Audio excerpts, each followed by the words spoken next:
1987년 11월 29일 이라크 바그다드에서 출발한 대한항공 보잉 707여객기가 인도양 상공에서 실종된 사건. 켈기 폭파 사건이라고 하면 보통 이 사건을 의미한다.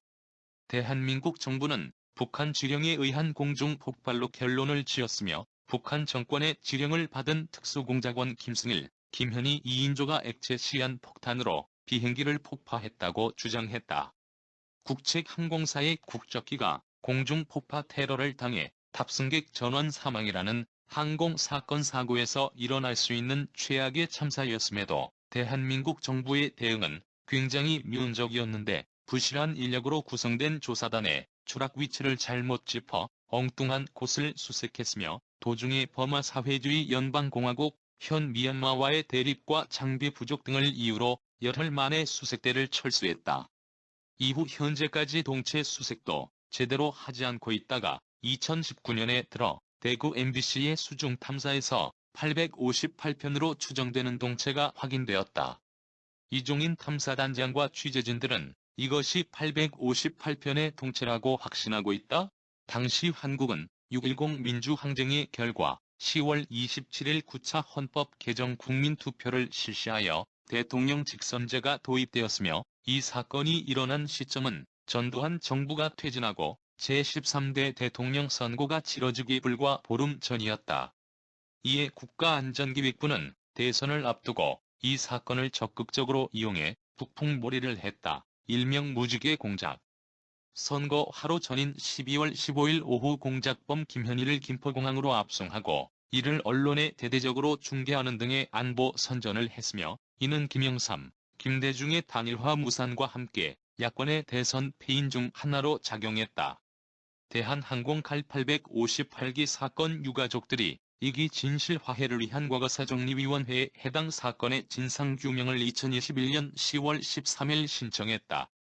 천주교인권위원회와 칼 858기 탑승객 유족들은 2021년 11월 13일 오후 서울 중구 진실화해위 건물 앞에서 진실규명 신청서 제출 전 기자회견을 열고 진실화해위가 858기 사건에 대해 신속하게 조사 개시를 결정하고 성실하게 조사해달라고 요청했다.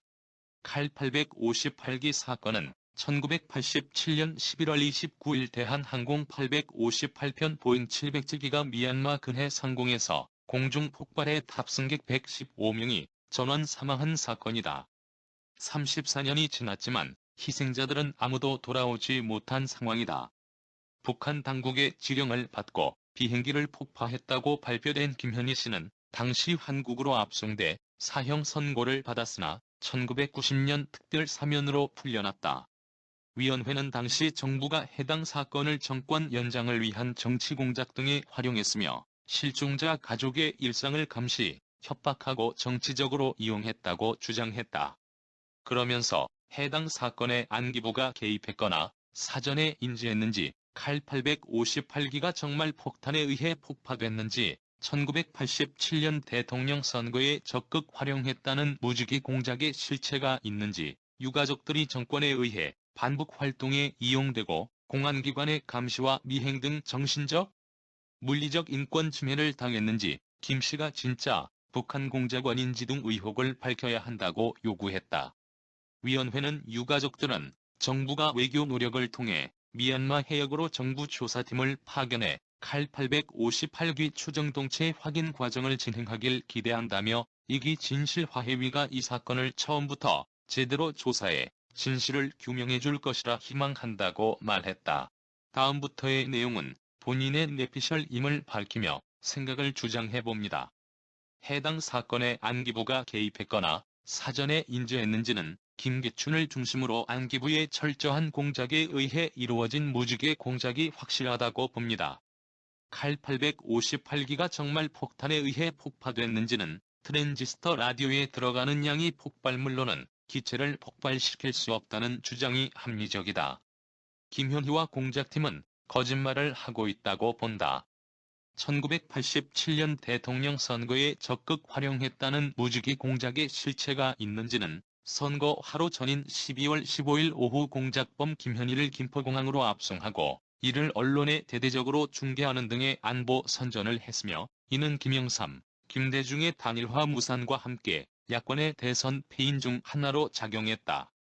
유가족들이 정권에 의해 반북 활동에 이용되고 공안기관의 감시와 미행 등 정신적, 물리적 인권 침해를 당했는지는 당시 많이 회자된 내용으로서 전두환 정권의 안기부가 희생자의 가족을 위로하기보다도 감시 탄압했음을 들었고 믿고 있다. 김현희가 진짜 북한 공작원인지는 김현희는 전두환 군사정부의 정권 연장을 위해 이용됐던 도구였으며 일본에 거주하던 여자로 밝혀졌으며 안기부는 사건 발생 불과 사흘 뒤 무지개 공작을 기획하며 사건을 테러로 규정했는데 당시 사고 현지에서는 테러 증거가 없었는데 전두환과 안기부는 어떻게 북에 의한 테러임을 알았는지 나는 묻고 싶다. 이외에도 김현희의 진술 외에 정부 당국의 수사 발표를 뒷받침할 물증이 도대체 무엇이 있었는지 폭발은커녕 폭발물의 존재에 대한 물증도 사고 지점의 확증도 비행기 잔해도 어느 하나 입증되지 않았다고 지적하고 싶다. 유족해도 전두환은 유해나 유품 하나 찾지 않고서 정권 유지를 위해 구명정 하나만 내놓고 언론에 대서 특필시켰다면서 안기부가 발표한 김현희의 행적은 모두 거짓으로 드러났다며 목소리를 높였었다. 일부러 수색을 하는 척만 했고 엉뚱한 곳만 수색하고 조기에 수색을 종결하고 유족들의 한을 풀어주기는커녕 탄압하고 감시하기만 했다. 이것이 모두 전두환의 짓인데 그자는 죽어버렸으니 지옥에서 대가를 치르길 바란다. 여객기 폭파 후 두 폭파범은 1987년 12월 1일 바레인에서 조사를 받던 중 김승일은 청산가리 성분이 들어간 독약을 먹고 자살하였으며 자살 시도에 실패한 김현희는 재갈이 물린 채 대한민국으로 압송되었다. 대선 전에 김현희를 국내로 압송하기 위해 안기부 등 10개 기관이 합동으로 실무대책본부를 운영하는 등 정치적으로 활용했고 그러기 위해 서두르다 보니 오히려 각종 의혹을 유발하게 된 측면이 있다. 1989년 2월 3일 서울지방검찰청은 김현희에 대해 살인죄, 항공기 폭파치 사죄, 국가보안법 위반으로 불구속 기소. 1989년 3월 27일 김현희에 대해 대법원에 사형 선고. 1989년 4월 12일 김현희에 대한 사면 조치했다. 1997년 12월 28일 전직 안기부 직원과 김현희 결혼하여 잘 살고 있다 한다.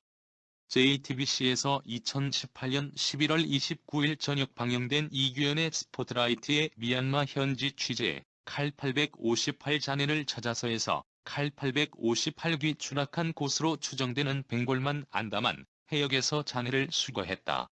김광진 의원은 2016년 2월 23일부터 시작된 테러방지법 반대 필리버스터에서 칼 858은 북한이 아닌 국정원의 자작극이라는 의혹을 제기하였다. 전두환도 죽었고 세월도 바뀌었는데 이제 김현희는 죽기 전에 진실을 밝혀 유가족들의 한을 풀어주어야만 한다.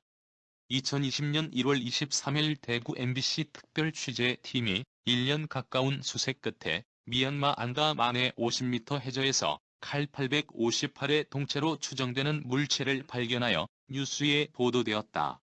하루빨리 기체가 인양되길 기원해보며 진실이 만천하에 드러나길 기도해봅니다. 시청하여 주셔서 감사합니다.